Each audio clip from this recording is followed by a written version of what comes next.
हरे कृष्ण। कल गुड़ी पाड़वा का पर्व था और मुझे याद है हमारे गांव में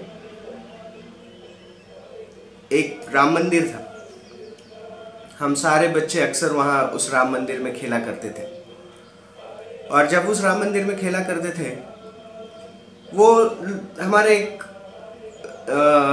नित्य दिनचर्या का एक केंद्र था।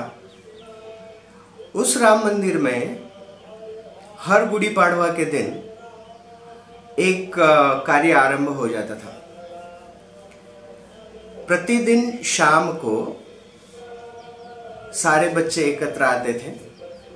वहाँ पर एक कोरटकर गुरुजी नाम के एक शिक्षक थे। वो सभी बच्चों को एकत्र करते और उस दिन से श्री राम जय जय राम इस मंत्र को दोहराते हुए माइक लगा हुआ होता था और सारे गांव में वो हरि नाम की ध्वनि गूंजती। मुझे याद है कम से कम 7-8 साल तो 10वीं कक्षा तक हमने निरंतर यह उपक्रम चलाया। तो गुड़ी पाड़वा के दिन ये शुरू हो जाता था और रामनवमी तक पूर्ण हो जाता था। तो जब तक रामनवमी नहीं आती प्रतिदिन शाम में इस मंत्र को दोहराने का काम किया जाता था। ये वैदिक सभ्यता है। वैदिक सभ्यता है कि जो हमें अक्सर किस प्रकार से किसी चीज का आरंभ किया जाए, किस प्रकार से किसी चीज को किया जाए, किस प्रकार से किसी चीज को पूर्ण किया जाए, इस विषय में पूर्ण रूप से ज्ञान प्रदान करते हैं। तो कल गुड़ी पाड़वा का पर्व था तो मैं यह सोच रहा था कि वो आरंभ कितना अच्छा था, है ना। आरंभ है प्रचंड। ऐसा आरंभ हो कि जो हमें सातत्य बनाए रखने के लिए प्रेरणा प्रदान करे। रामायण और महाभारत ये दो ऐसे प्रमुख ग्रंथ हैं कि जिन ग्रंथों में ना केवल कुछ कथाएं हैं अपितु वह इतिहास है और उन कथाओं के माध्यम से, उस इतिहास के माध्यम से बहुत सारी शिक्षाएं हमें प्रदान की जाती हैं। तो आज के हमारे इस सत्र में हम मुख्यत्वे रामायण से कुछ शिक्षाएं प्राप्त करने का प्रयास करेंगे। तो हम सब जानते हैं कि किस प्रकार से राम, लक्ष्मण, भरत, शत्रुघ्न का जन्म हुआ। उसके बाद वह शिक्षा प्राप्त करने के लिए विश्वामित्र मुनि के साथ चले गए और फिर सीता स्वयंवर हुआ। सीता स्वयंवर होने के बाद रामचंद्र जी का सीता माता के साथ विवाह हुआ, फिर लक्ष्मण का उर्मिला के साथ, भरत का मांडवी के साथ और शत्रुघ्न का श्रुतकीर्ति के साथ। तो इन सब का विवाह होने के बाद ये सब यहाँ पर आ गए अयोध्या में। अयोध्या में आने के बाद सारा सब कुछ कुशल मंगल, सब कुछ बहुत अच्छे से चल रहा है। एक दिन प्रभु रामचंद्र जी को महाराज दशरथ देखते हैं कि दशरथ महाराज देखते हैं कि किस प्रकार से एकदम हट्टे कट्टे नौजवान बने हैं प्रभु रामचंद्र जी। और यह रामचंद्र किसी भी प्रकार की बाधा को, किसी भी प्रकार की चुनौती को स्वीकार कर कर उसको पार करने में सक्षम बने हुए हैं।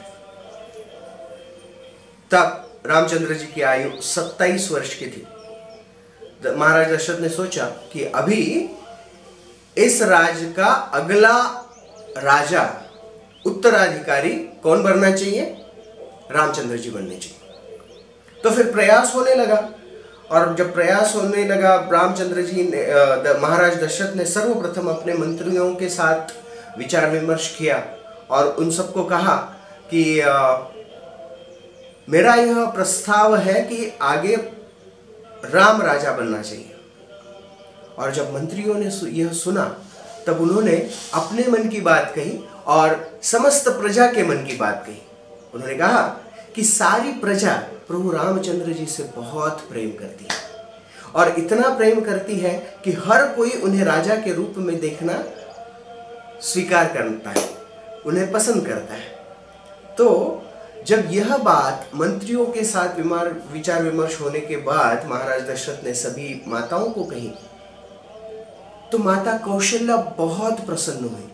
और जितनी माता कौशल्या प्रसन्न नहीं हुई, उससे अधिक प्रसन्न हुई माता कैकेयी और माता सुमित्रा, क्योंकि समस्त अयोध्यावासी जानते थे कि माता कैकेयी अपने पुत्र भरत से भी ज्यादा प्रभु रामचंद्र जी से प्रेम करती है। और जब इस प्रकार का सारा प्रयोजन हुआ, सभी माताएं संतुष्ट थी, प्रसन्न थी, सभी प्रजा प्रसन्न थी, स्वयं महाराज दशरथ प्रसन्न थे, मंत्रीगण और सभी राज दरबार के अधिकारी प्रसन्न थे, संपूर्ण अयोध्या नगरी प्रसन्न थी।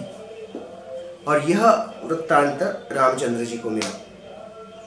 और जब रामचंद्र जी को यह वृत्तांत मिला, तब रामचंद्र जी दो अलग अलग घटनाओं से एक बात हमें प्रतिपादित करते हैं। वह निरंतर अपने सेवा कार्य के लिए संलग्न है। जब प्रभु रामचंद्र जी को राजा बनने के लिए महाराज दशरथ ने कहा, तब वह राजा स्वयं राजा बनना चाहते हैं, नहीं चाहते, यह महत्वपूर्ण नहीं है। महाराज दशरथ की पिता की यह इच्छा है कि वो राजा बने, इसलिए प्रभु रामचंद्र जी तत्क्षण तैयार हुए उस उत्तरदायित्व को निभाने के लिए। तो सारी अयोध्या में कुशल मंगल और प्रसन्नता का वातावरण था। और जब यह प्रसन्नता का वातावरण था, उस समय स्थिति इस प्रकार के से थी कि भरत और शत्रुघ्न अपने मामा के घर नंदीग्राम गए हुए थे। माता कौशल्या, कैकेयी, सुमित्रा सभी संतुष्ट हैं, सभी संतुष्ट हैं। और तब जाकर एक घटना घटी। सारी माताएं अपने अपने कक्ष में चली गई और रानियां हैं तो उनकी सेविकाएं भी हैं। कैकेयी की एक सेविका थी जिसका नाम था मंथरा, और वह मंथरा कैकेयी के पास है। कैकेयी की प्रसन्नता को उसने देखा, और जैसे कैकेयी की प्रसन्नता को देखा, तब मंथरा ने कहा, इतनी प्रसन्न क्यों हो रही हो? तो उसने कहा कि मेरा बेटा राम राजा बनने वाला है। बोले, तुम्हारा बेटा राम? तुम्हारा बेटा तो भरत है। राम राजा बनेगा तो कौशल्या का कद बढ़ेगा, कौशल्या का स्तर बढ़ेगा, तुम तो दासी बन जाओगी। इससे अच्छा तुम महाराज से मांग लो कि भरत राजा बने और राम वनवास में चला जाए। कैकेयी ने तुरंत मंथरा को उत्तर दिया कि नहीं, भरत राम का अनुज है, भरत राम का अनुज है, राम ज्येष्ठ भ्राता है और पूर्ण रूप से श्रेष्ठ है कि राम ही राजा बने। और इतना कहकर माता कैकेयी चली गई। लेकिन मंथरा ने जिद नहीं छोड़ी। अगले दिन वह फिर से कैकेयी से बात करने है, और उसने निरंतर इसी बात को रटा, इसी बात को रटा, इसी बात को रटा कि अगर भरत राजा नहीं बना तो कैकेयी का कोई स्थान नहीं रहेगा। और फिर क्योंकि एक क्षण के लिए माता कैकेयी ने मंथरा की बात स्वीकार करने का निर्णय लिया, फिर हम जानते हैं कि माता कैकेयी किस तरह से महाराज दशरथ को 2 वर मांगती है। पहला, राम को वनवास होना चाहिए, कितने वर्षों के लिए? 14 वर्षों के लिए। और दूसरा, भरत राजा बनना चाहिए। मंथरा बड़ी चाणाक्ष थी, दासी थी, लेकिन उसमें बहुत विद्वत्ता भी थी। उसने 14 वर्ष क्यों मांगे? हम हमारे करियर के लिए, हमारे ऑर्गेनाइजेशन के लिए कुछ बड़ी ही महत्वपूर्ण शिक्षा यहां से प्राप्त करने वाले हैं। तो मंथरा पूर्ण रूप से विद्वान थी, वह सभी उचित अनुचित जानती थी, वह कैलकुलेशंस करने में भी एक्सपर्ट थी।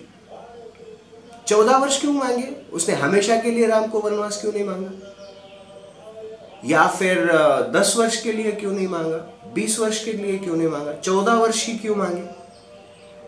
क्योंकि मंथरा जानती थी कि त्रेता युग में यह सिद्धांत था कि अगर कोई व्यक्ति 14 वर्षों के लिए किसी स्थान को, किसी पद को, किसी वस्तु को छोड़ दे तो वह पुनः उस वस्तु पर अपना अधिकार मांग नहीं सकता।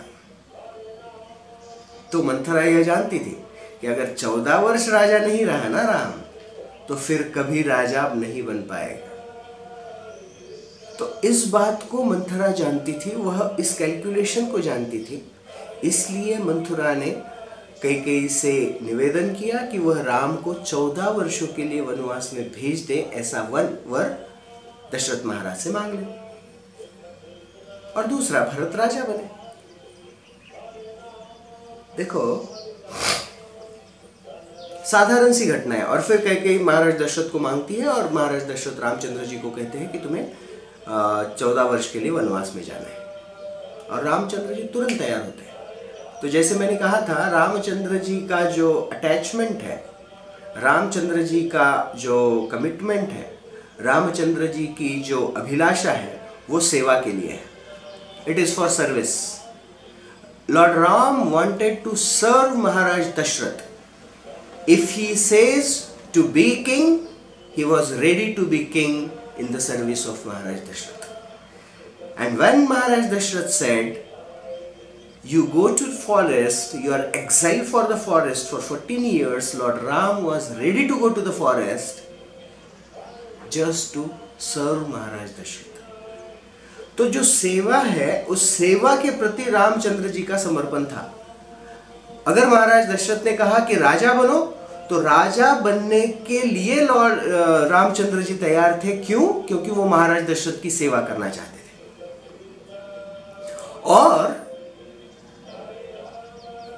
जब महाराज दशरथ ने राम जी को वनवास में जाने के कहा, तो वनवास जाने के लिए तुरंत तैयार रहे, क्योंकि वो महाराज दशरथ की सेवा करने चाहते थे। तो कभी भी हम जब हमारे व्यवसाय में हैं, हमारे जॉब में हैं, हमें प्रयास करना चाहिए कि हमें द बेस्ट पॉसिबल कंट्रीब्यूशन के लिए अटैच्ड रहना चाहिए।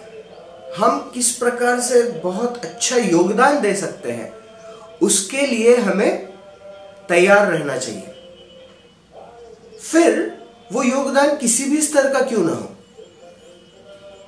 यह स्वयं भगवान राम सिखा रहे हैं कि राजा बनने के लिए भी तैयार है, वन में जाने के लिए भी तैयार है। क्यों?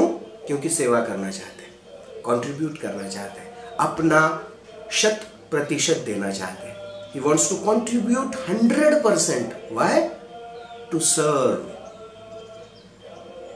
तो पहली सीख रामचंद्र जी से हमें यह मिलती है कि हमें सेवा से अटैच रहना चाहिए, सेवा से संलग्न रहना चाहिए। फिर पोस्ट कुछ भी हो, अयोध्या का राजा या वनवासी, दोनों स्थिति में रामचंद्र जी तैयार थे अपना सर्वोच्च योगदान देने के लिए। एक महत्वपूर्ण सीख जो हम इस घटना से सीखने वाले हैं, वो है कि मंथरा एक ऐसा प्रतिनिधित्व है, ऐसे लोगों का प्रतिनिधित्व है कि जो सब तरफ जितना भी अच्छा क्यों ना चल रहा हो, कुछ ना कुछ खोट निकालेंगे, कुछ ना कुछ खोट निकालेंगे कि सब बहुत अच्छा है, लेकिन ये अच्छा नहीं है। अयोध्या का प्रत्येक व्यक्ति प्रसन्न था, अयोध्या का प्रत्येक व्यक्ति पूर्ण रूप से संतुष्ट था कि राजा राम बनने वाले हैं। महाराज दशरथ प्रसन्न थे, सभी मंत्री प्रसन्न थे, कौशल्या, कैकेयी और सुमित्रा तीनों रानियां भी प्रसन्न थी। जब सब बहुत अच्छा है, कोई एक होता है जिसको सब कुछ अच्छा नहीं लगता है, उसको हर चीज में कुछ ना कुछ खोट निकालने की आदत होती है, और वो है मंथरा। और वो मंथरा क्या करती है, वो अपना यह अनर्थ, अपनी यह बुरी बात सिर्फ अपने तक सीमित नहीं रखती, वह इस बात को फैलाने का प्रयास करती है, किसी और को अपने साथ जुड़ा लेने का प्रयास करती है ना। मैं अकेले क्यों, मेरे साथ कोई और होना चाहिए। और फिर वो कैकेयी को अपने जाल में लेने का प्रयास करती है। बैड एसोसिएशन, कुसंग, बुरा संग। अगर हम बुरे संग में रहेंगे या फिर बुरे संग की बातों को अपने जीवन में स्वीकार करेंगे, तो निश्चित रूप से हम कैकेयी जैसे बन जाएंगे। क्योंकि कैकेयी ने मंथरा की बात मानी और फिर उस पर विचार करना आरंभ किया। मंथरा के कैलकुलेशन बहुत परफेक्ट है, मंथरा का एनालिसिस बहुत एक्सपर्ट था कैकेयी को कन्विंस करने के लिए, और कैकेयी ने उसे मान लिया। तो जिस स्थान पर सब कुछ बहुत अच्छा है, सब कुछ सही चल रहा है, एक व्यक्ति जो उसमें खोट निकालने का प्रयास करता है और इस प्रकार से किसी और को कन्विंस करता है कि यह सही नहीं है, तो निश्चित रूप से बहुत बड़ी हानि होती है। सोचो, राजा रामचंद्र जी राजा बनने वाले थे कल, और आज के दिन सब तहस नहस हो गया। राम को 14 वर्ष के लिए वनवास में जाना पड़ा। दशरथ महाराज का राम वियोग में उसके बाद मृत्यु हो गई। भरत अयोध्या में राज दरबार में नहीं रहे, वह एक छोटी सी कुटिया, एक छोटी सी झोपड़ी बनाकर रहने लगे। तीनों माताएं 14 वर्ष तक फर्श पर सोती रही। अयोध्या का प्रत्येक नागरिक त्रस्त रहा। यह सब कुछ क्यों हुआ? क्योंकि कैकेयी ने बुरी संगति को एक्सेप्ट कर लिया। जो कोई कुछ खोट निकालने वाला है, उसको अपने जीवन में एक्सेप्ट कर लिया, उसकी बात मान ली। महाराज दशरथ की बात नहीं मानी, समस्त अयोध्या जन जो चाहते थे वो बात नहीं मानी। एक कुसंग की बात मानने से 14 वर्षों तक सभी प्रजा, सभी रानियां, राम लक्ष्मण भरत शत्रुघ्न और सभी जनों को कष्ट सहन करना पड़ा, दुख सहन करना पड़ा। 14 वर्षों तक विचार कीजिए, सिर्फ एक बुरी संगति को अपने जीवन में स्वीकार करने से। तो उसी प्रकार से जब हम ऑर्गेनाइजेशन में काम करते हैं, ऑर्गेनाइजेशन का एक विजन, मिशन, गोल, वैल्यूज लेकर हम आगे चलने का प्रयास करते हैं,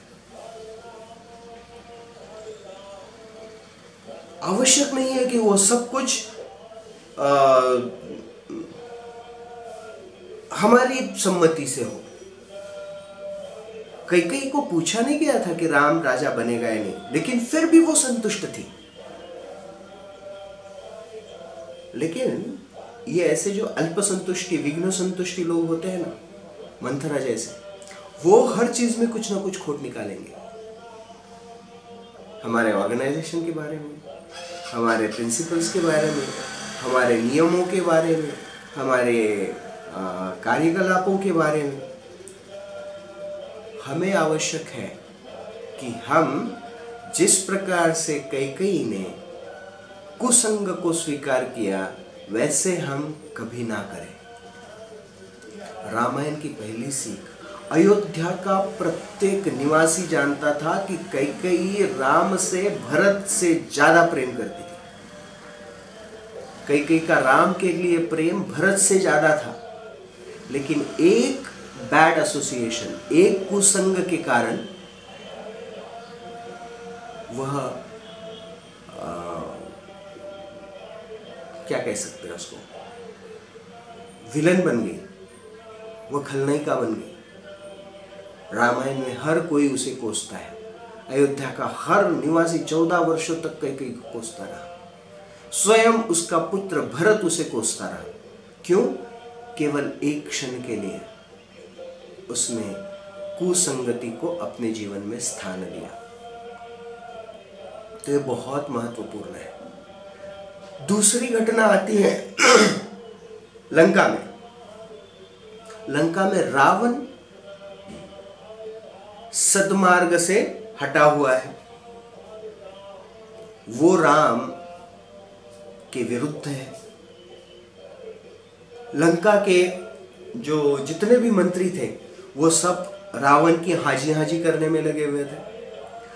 लंका के सारे निवासी राक्षसगण वो रावण के लिए काम करने वाले थे। मतलब सारी लंका नगरी रावण से लेकर एक छोटे से छोटे व्यक्ति तक, एक छोटे से छोटे राक्षस तक, हर कोई रावण की सेवा में, रावण की प्रसन्नता के लिए, रावण के लिए कार्य करने में लगा हुआ है। और उस स्थान पर जहां पर 100% लोग, नॉट 100%, 99.99999% लोग पूरी तरह से बुरे मार्ग पर रावण की प्रसन्नता के लिए काम कर रहे हैं, राम के विरुद्ध, वहां पर एक व्यक्ति है, उसका नाम है विभीषण, जो उस स्थिति में रहकर भी राम नाम का जप करता है, सही उचित सिद्धांतों पर चलने का प्रयास करता है। उसे कोई अच्छी संगति नहीं है, उसके इर्द गिर्द सब की सब बुरी संगति है। मतलब इधर अयोध्या में सब लोग बहुत अच्छे हैं, सब लोग एक उचित कार्य करने के लिए आगे बढ़ रहे हैं, राम को राजा बनाने के लिए, और एक मंथरा है।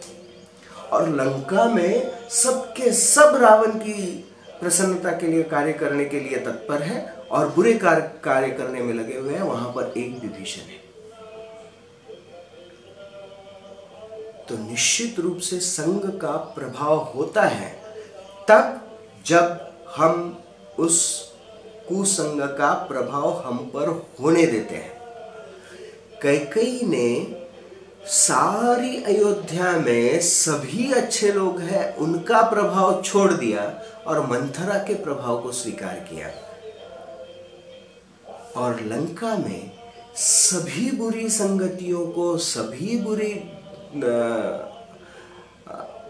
लोगों को, सभी रावण के लिए कार्य करने वाले लोगों की चेतना को विभीषण ने स्वीकार नहीं किया और वह अपनी राम भक्ति पर टिके रहे।